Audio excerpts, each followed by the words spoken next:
today I will be sharing on intercession and revival.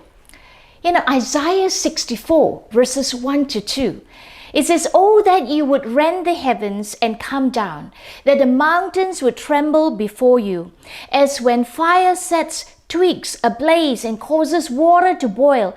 Come down to make your name known to your enemies and cause the nations to quake before you."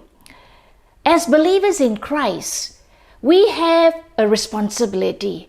We have a role to call out for revival in the Lord. And revival does come at a cost.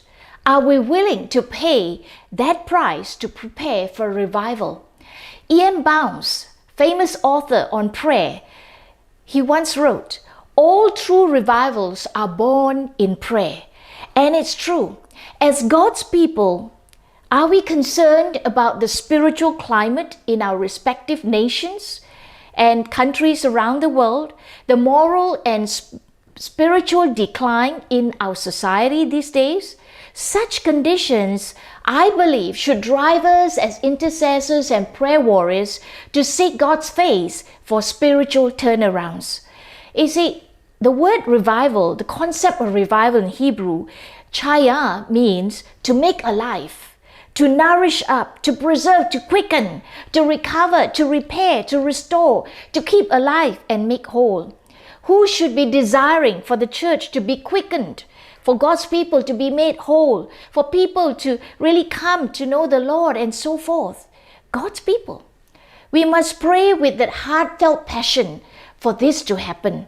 And when the church is revived itself, she will be stronger and mightier against the powers of darkness, that we would be victorious and would be able to attract the lost through the work of Christ in our lives.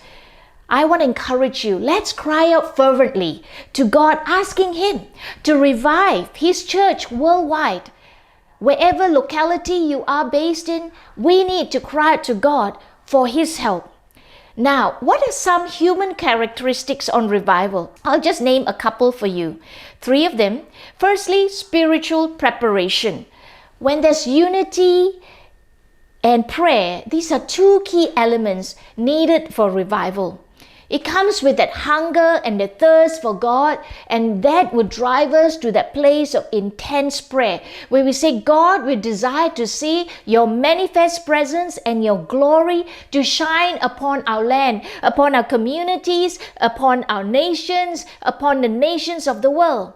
Acts chapter 1 verse 14, it said they all joined together constantly in prayer, the early church, along with the women and Mary, the mother of Jesus, and with his brothers. So they were there crying out to God for a real turnaround, for a real revival to take place in where they are located at that time.